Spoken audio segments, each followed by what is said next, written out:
Go ahead. When you produced this, any guying earlier on in the production of this a year ago? No. What you see is what you get. Watch out. No, it's not going to blow over. That thing's pretty stable. Now, but a year ago. Oh, but see, a year ago it had a 24-inch diameter ball, and it's flat. Containers are made to blow over. They're bigger at the top than they are at the bottom. That's what they're going to do.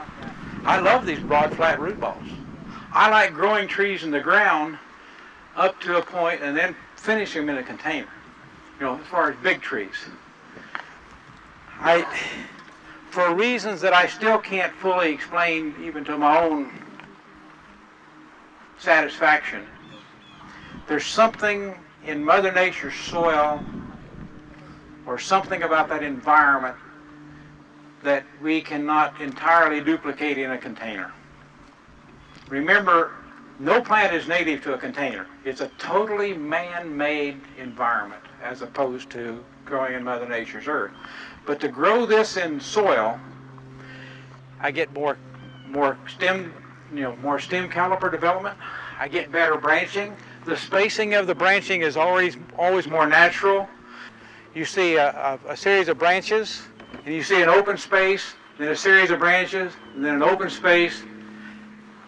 That is still a problem with growing plants in containers, and particularly in the larger sizes. They'll make a 4-foot flush of growth and not a side branch on there. So you have branches here and branches up here. I never get that out in the field. And it's less maintenance in the field is the other thing I like about it. To take this and grow it in the field and then put it in a container and finish it, to me is the best of both worlds. I like the white one because it's cooler. It's a little more water conserving.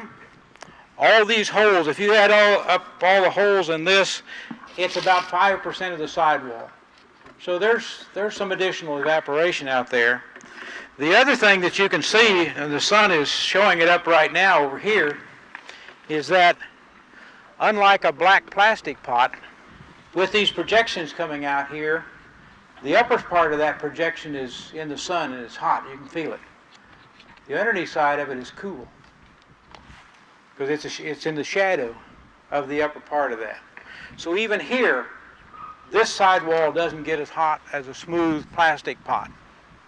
The other component is, as the roots grow out and hit that and are air pruned and branching, so these roots, instead of pressing against the sidewall, they're branching and branching and branching back inside. But the same thing is happening here. I mean, I like them both. This one is more flexible in terms of size. You can add to it. You could overlap it and say, all right, I want to go 100-gallon container. All right, so I'll make it a 60-gallon container now, and then cut it loose and open it to that larger size and fill in the space and make it a 100-gallon container after it grows.